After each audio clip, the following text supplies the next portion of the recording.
Hello everyone and welcome back to the homestead.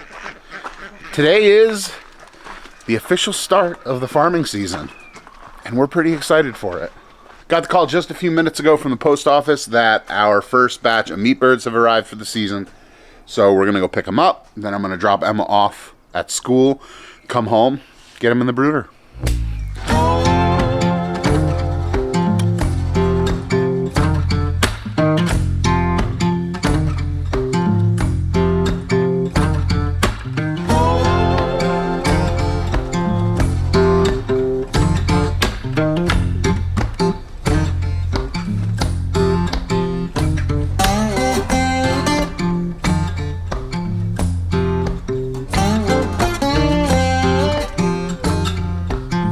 Take a quick little gander, make sure everyone is mostly okay.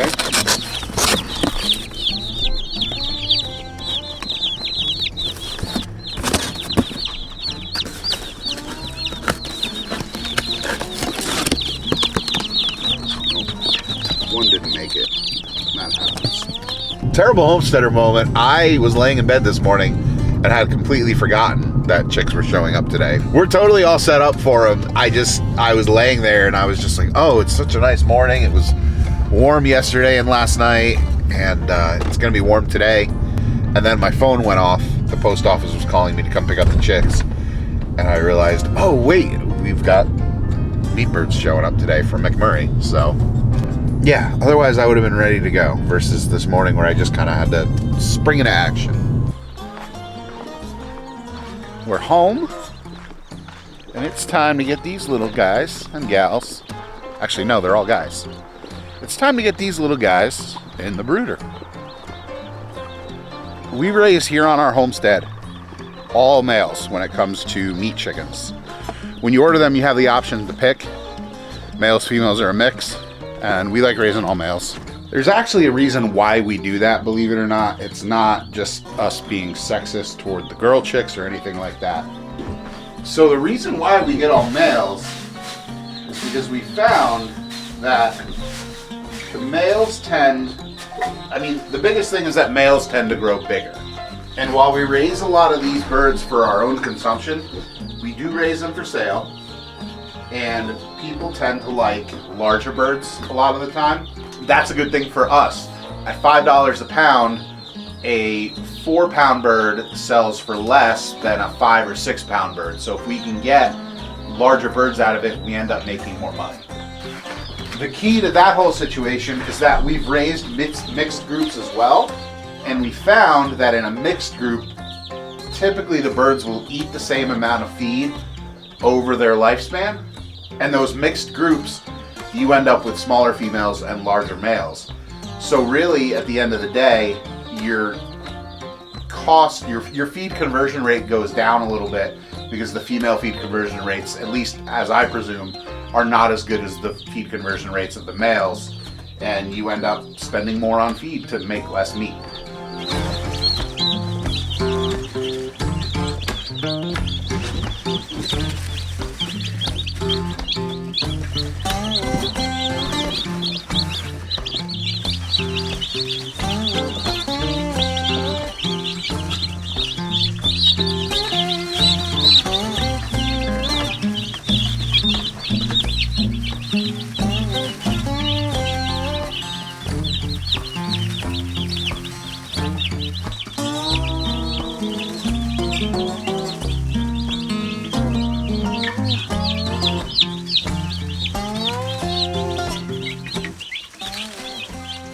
When I'm putting them into the brooder, I like to make sure everybody gets a good drink of water. I dip their beaks, that way they know where the water is. They can kind of recognize what the water is. I think instinct would take over, but I do it anyway. And then what I like to do is I like to just sit for 15, maybe 20 minutes and watch them. Part of that is I like just watching chicks, and their presence is calming to me, which is kind of, I don't know, maybe it is for you, maybe it's not. But the other reason for that is that it lets me see if there are any chicks that didn't fare so well. It's one thing when you open up the box, the shipping container that they're in, and you find one or two dead ones. But it's another thing that there's probably a few in there. The adrenaline of you unpacking them is gonna, get them up and moving. But if you sit there for 15-20 minutes and watch, you'll see if there are any that after that kind of adrenaline wears off, if they're lethargic, if they're not doing so hot, if they're not drinking, if they're not breathing real well, you can kind of get an idea for that. I also won't give them food for the first hour. Again, this is personal preference. Some people feel differently, but I like during their first hour that they're here, I like them to drink a lot of water, kind of get their bellies filled, and then once they get that hydration in them, they get rehydrated from the trip, then I'll start giving them food, and that makes it easier to digest. I found that chicks where we withhold the food for the first couple hours, they have fewer problems with pasty butt later on. Whether that's just kind of anecdotal, and my sample size is not huge, but I haven't noticed any harm in doing it that way. So that's just kind of how I keep going. All right, everyone looks good.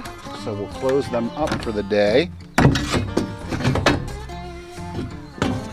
Not for the day, we'll come back and we'll keep an eye on them throughout the course of the day, make sure everyone's doing good. That's in a nutshell why we only raise male Cornish cross chickens.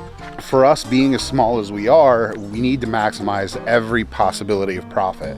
That's not really like a technical sales term that I've heard in the past, maybe it is. But the way I look at it, your possibility of profit is any opportunity that you have to make money or increase the money that you're gonna make.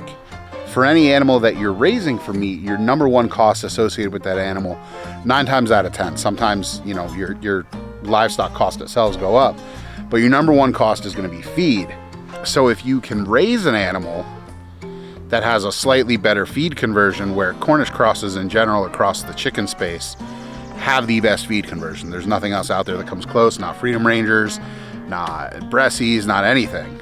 If you know that the males of a certain variety are going to have a better feed conversion, which is the case here, or at least from what I can tell, and you don't mind having larger birds, obviously if you have customers that want smaller chickens, or if you yourself are a small family and you want smaller chickens, then it doesn't hurt to raise the females.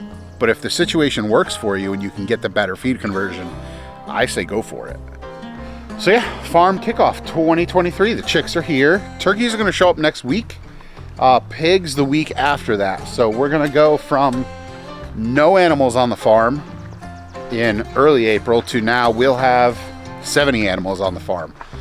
30 meat birds, 30 turkeys, and 10 pigs. It does not feel surreal. Hope you enjoyed the video, everybody. Hit that subscribe button down below if you are into it. Otherwise, I thank you for watching, and I hope you're having a great day. Bye.